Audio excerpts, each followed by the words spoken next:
Hi guys, this is Emma at The Blog Lady, and today I'm going to be doing a video that takes a look at the roles of women in Twin Peaks: The Return.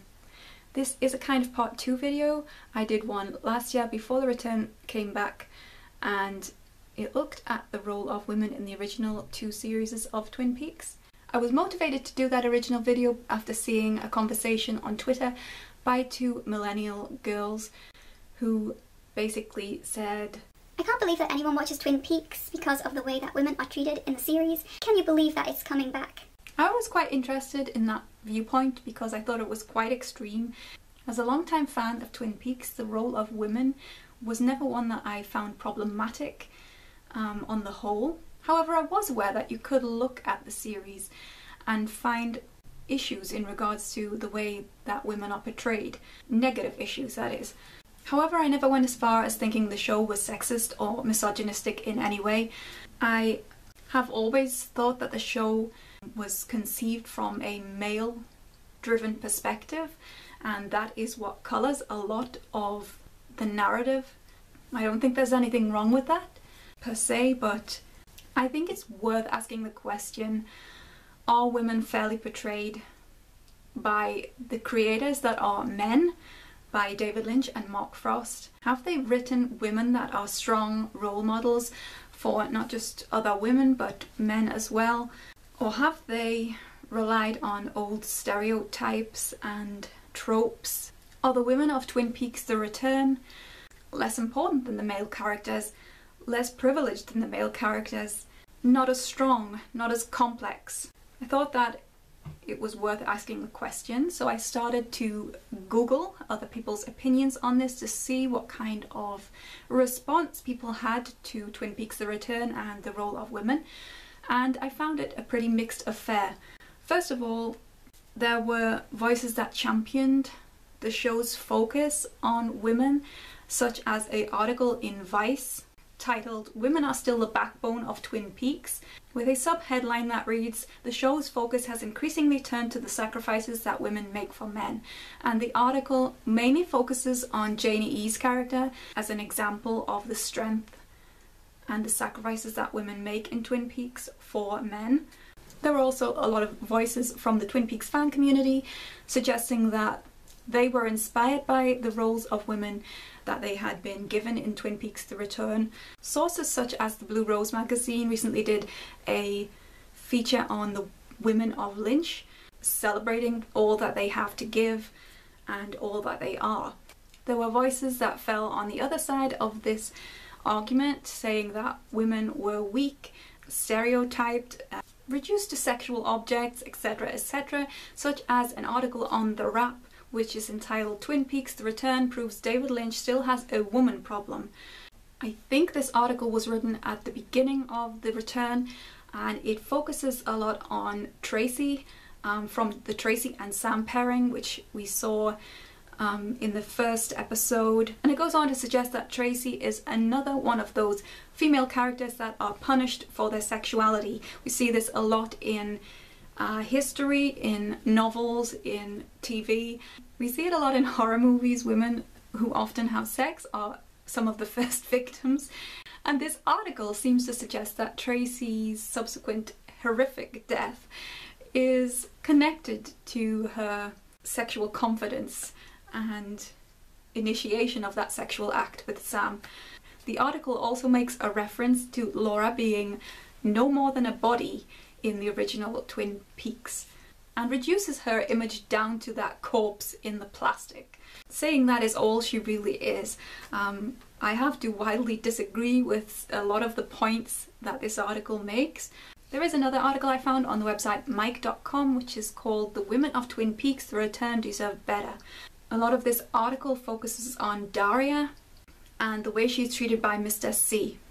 The article also goes on to suggest that David Lynch and Mark Frost are outdated in the way that they have approached the show in regards to bringing us complex female role models, or just simply multi-dimensional characters. Again, I think that this is an article which is a little bit one-sided, although I can see certain points I don't agree with them all. So I thought today that I would take a closer look at some of the roles of the women in Twin Peaks: The Return. I have to say that in my original video I got a lot of downvotes. I did not present the original video from a perspective of being a feminist who was raging about the unfairness of how women were treated in the original show. And today I'm also not coming from a perspective of being someone who was agreeing with the negative voices here. I'm saying that I think that you can look at it from both sides. Again, the show definitely has a male gaze, and I think that is just inevitable because there are two males at the helm. So I'll start with Diane because I want to start with the lead characters first of all. Diane is problematic in that the person that we see, who we think is Diane throughout the series, is not actually Diane, it is her tulpa. Now, we don't know the real personality of Diane. We can assume that this Diane has shades of the original Diane, but because we know that the tulpa was created by, most likely by Mr. C, then we can assume that some of Diane's vitriolic approach to life may be due to the fact that she has been created by Mr. C, in the same way that when Cooper at the end of the show creates another Dougie, he is giving the innocent part of himself into the creation of Dougie. The tulpa Diane's attitude was refreshing, and it suggested that she had no fear of being an independent, creative, unique kind of woman in a man's world. The way she dressed, the way she spoke was completely different to the status quo in the FBI. For that, I think that we have to admire Diane the Tulpa. She appeared to carry a grief with dignity, and Diane the Tulpa was a key player in the plot. Her interactions with Cole and with Albert carry the show quite a lot in some of the episodes. If we are looking at the true Diane, then it is assumed that the true Diane appears after Cooper realizes that she is Nado at the end of the show. This perhaps is a little problematic because of the fact that a lot of people have commented about the fact that Nado is an Asian woman who has been blinded and whose voice has been removed. So there is a lot of people who find that problematic, and I prefer to think of Nado or Naido as a separate character, someone who was protecting Diane, someone who was looking out for her in that other world, someone who was representative of all women who were trapped in grief and trauma.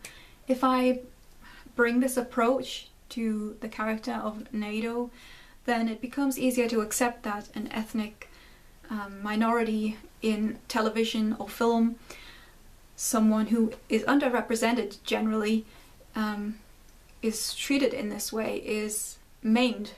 The fact that Naido is even given a name perhaps suggests that this was the case, that she is a separate identity. In any case, when Diane eventually appears, when she is released from the lodge, it seems that she is both a figure of strength for Cooper. She represents love, she represents unity, she represents endurance, and she is a huge staff of support for our hero. However, I have noticed that Diane's dialogue is very limited at the end of the series. She barely speaks. However, then again, nor does Cooper at this stage. Ultimately, for me, I feel Diane is lacking a little. She is a character that I wanted to like, that I was really looking forward to seeing, but I found it difficult to accept the relationship between Diane and Cooper because of the fact that we really don't know who Diane is, and we never get to find out. So moving on to another character, I'm going to focus on Janey-E now. I think it's obvious that David Lynch really likes his lead women. Naomi Watts is a huge star, and bringing her into Twin Peaks: The Return was a huge coup. I think Lynch did Naomi justice in giving her the role of Janey-E. I think Janey-E is probably the most complex character that we see in The Return. She's certainly the one whose character that we can most judge. She's assertive, she's tough, she's capable, she is a competent mother, she is a caretaker of Dougie as well. We see her in many situations where she has to face adversities, and quite often we see her at war with other men in the show. In fact, the barometer swings heavily towards Janey-E having conversations, having interplay with other male characters. There seems to be a lack of meaningful relationships with women. Janey-E is a loving and likable guardian to Dougie/Cooper throughout the series. Like a lot of characters in Twin Peaks, we see them play both comedy and drama. And the same goes for Janey-E. We see her in moments of vulnerability towards the end especially. For those voices who suggest that Janey-E is some kind of overbearing predator who violated Dougie by having sex with him when he could not give consent, I think that is ridiculous, to be quite honest. We know that Cooper/Dougie was slowly experiencing the world again, and that it's likely that he would have been open to the experience of having sex with a beautiful woman. Certainly we know that he could have physically defended himself against Janey if he had needed to. We know that he was capable of fighting off people, as is shown in the scene with the arm outside the insurance office building. He subsequently shows a lot of joy when he is initiating the act of communion. The next character I'm going to look at is Tammy Preston. I'll be brutally honest about this and say that as soon as I saw Tammy, I was disappointed. I had read Mark Frost's Secret History of Twin Peaks, and I was expecting something different. I was expecting an older woman, and I was expecting someone who dressed a little bit more conservatively. I was expecting someone who was not wet behind the ears, and I did not like the scene where Albert and Cole stare after Tammy and basically watch her ass as she's walking away. Twinned with Tammy's naivety at this stage and her role in the organisation and with these two guys, I felt it was an uncomfortable place to put this scene. I do think that Tammy owns her beauty, she owns her physicality. I think she's acutely aware of her sensuality and that she dresses that way to enhance it. I think for me to appreciate that scene a little bit more, I would have liked to have seen Tammy communicate to the audience a little bit more about how she was aware that she was affecting these men, how she was aware that the way she dressed was provocative and alluring, but we never saw that. We just saw her being quite professional, and I don't think that's a bad thing, that she was very professional. I like the fact that Tammy is on a learning curve. I find it interesting that she becomes part of the Blue Rose task force, and I like Christabel's portrayal of that, the fact that she is so honoured to be part of this important team. I like the fact that she is a woman in a man's world.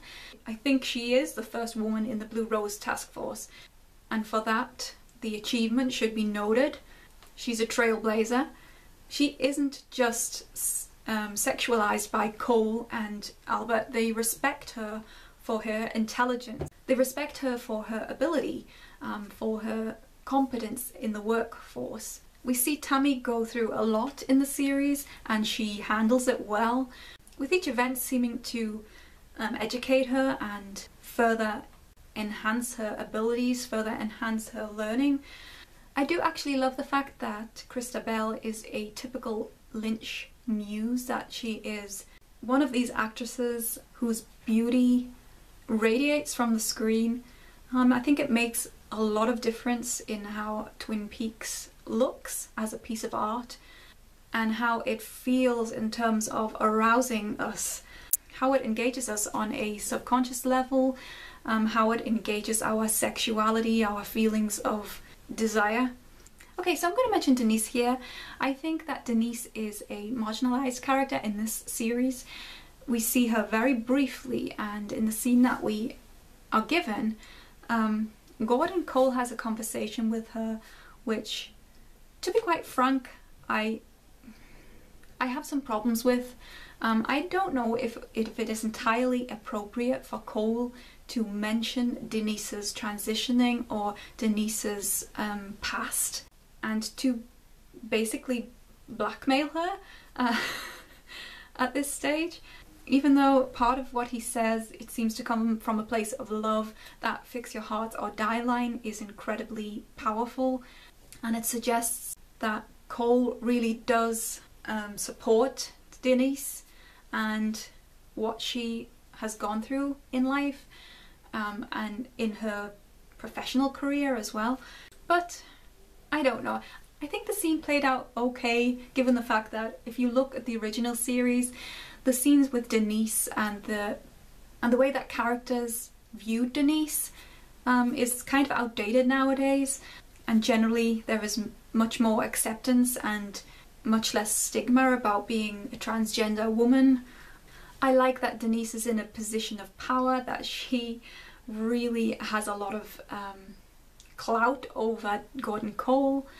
And I like the worldview that someone who is transgender hasn't been held back in their professional career.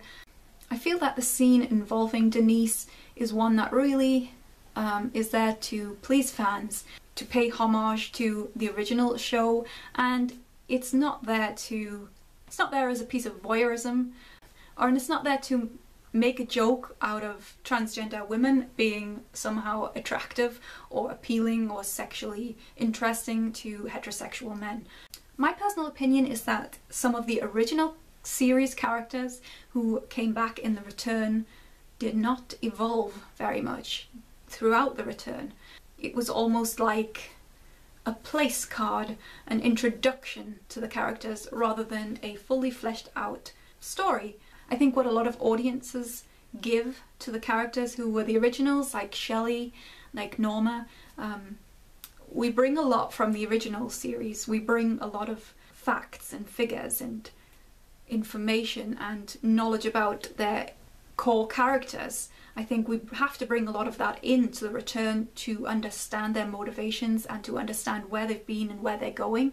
I think we have both good and bad aspects about the role of women in the return who are the original cast, such as Shelley. She doesn't seem to have progressed much in terms of how she responds to traumatic situations, how she deals with problems in her life. I did get the sense that Shelley's mothering role in the return was diminished because of the fact that her daughter Becky was signalling towards Norma quite a lot in regards to what to do next, and I felt that this was undermining Shelley in a way. We also see Shelley indulge in some behaviours that seem a little reckless. Her initiation with Red. It is arguable that she doesn't know who Red really is, but the fact that she walks away from a family meeting to go and see Red, abandons her responsibilities in some way, I think, to pursue that relationship. I do think that it suggests that the character has not seen a huge trajectory of change.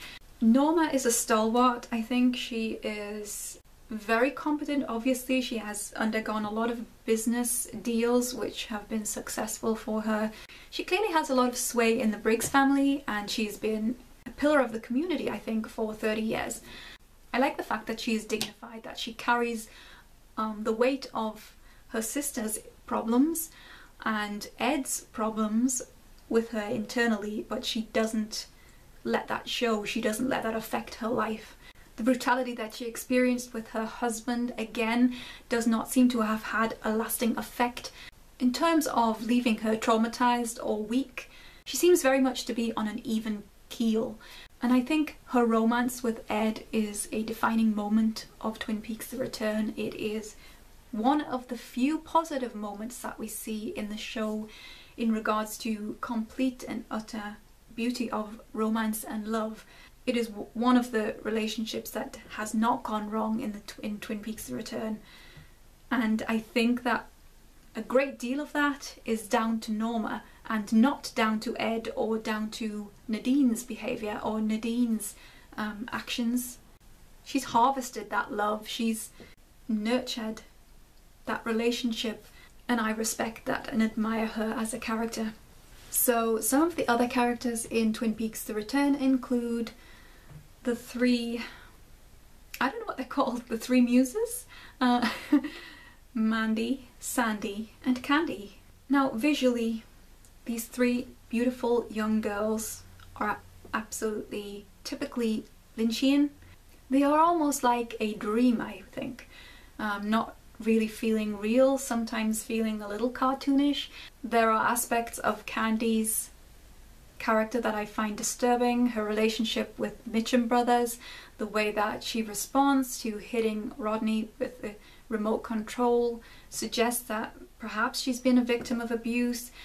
The way that she speaks in general is strange.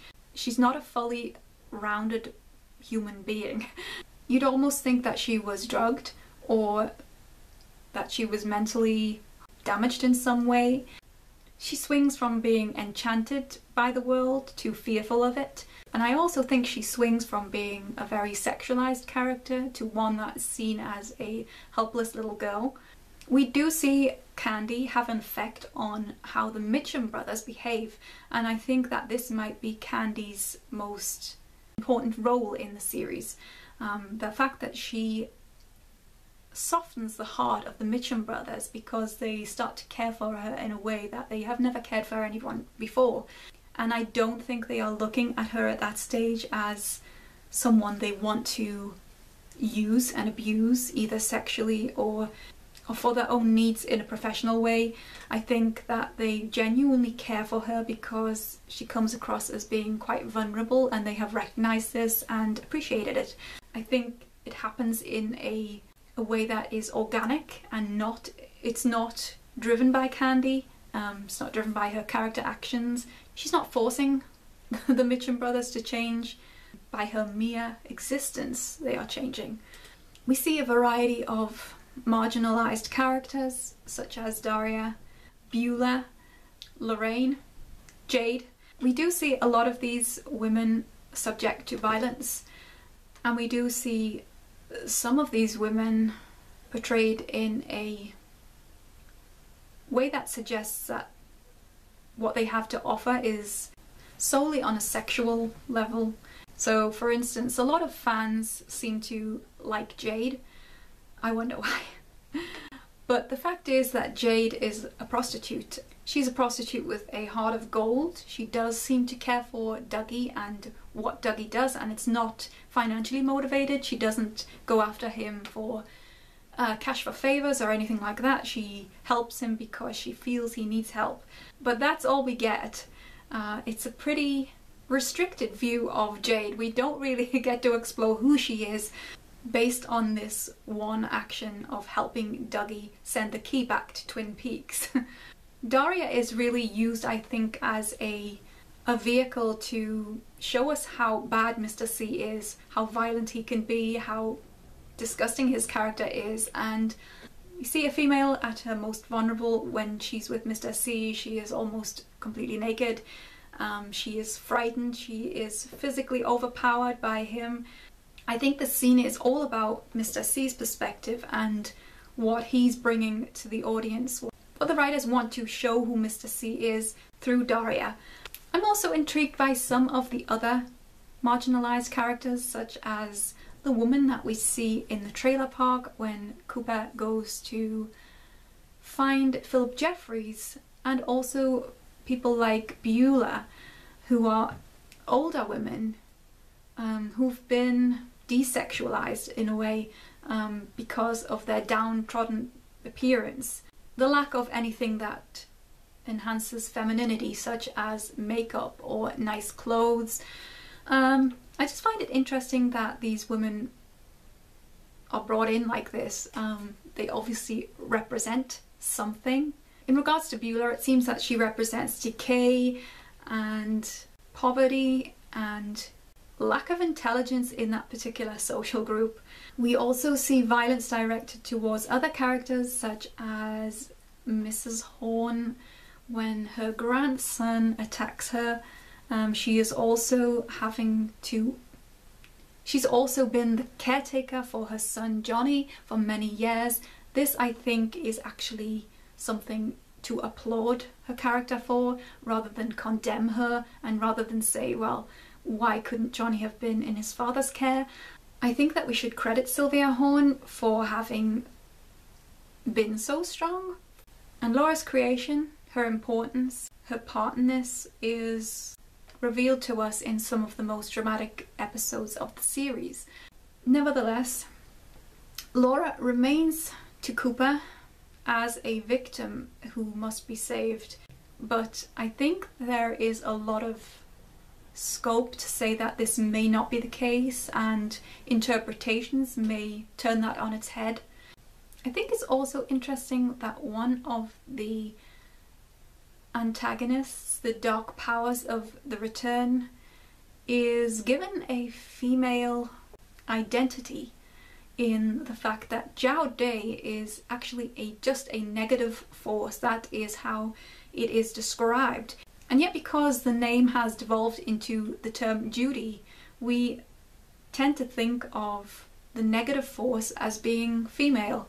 And it's also connected highly with Sarah Palmer, and the fact that Sarah Palmer may be in fact inhabited by Judy. A lot of the time in Twin Peaks The Return, there is a sense that femininity and the female identity is connected to dreamlike visions, transcendental bizarreness. For instance, the Monica Bellucci dreams.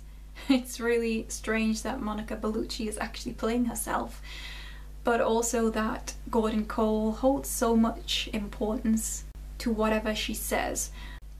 Is he dreaming of himself and giving a female identity to his own intuition and wisdom? If so, that's quite an interesting thing. Or is he really dreaming of Monica Bellucci as a version of femininity in the modern world, as someone who represents beauty and glory to both females and males in our society, as we know it, the Hollywood beauty, who not only is visually attractive but is also mentally astute. Ultimately, I think that you can look at the roles of women in Twin Peaks The Return in two ways. That there are aspects that you can criticize and present as examples of a male viewpoint dominated by presentations of women who are sexist stereotypes, or women who lack credibility and complexity. On the other hand, I think that there are plenty of examples of why women in The Return can be considered strong, competent, meaningful paradigms. We want women to be portrayed, of women in the 21st century. I sometimes think that interpretations of topics like this one can change according to how you feel, according to what you bring to it as a viewer, and perhaps what's going on in society as well. Perhaps that changes people's perspectives. Anyway, thank you very much for watching today. I think I have talked long enough about this topic. I will link to some of the articles down below so you can read them. You can follow me on Twitter at @thevloglady, and that's it.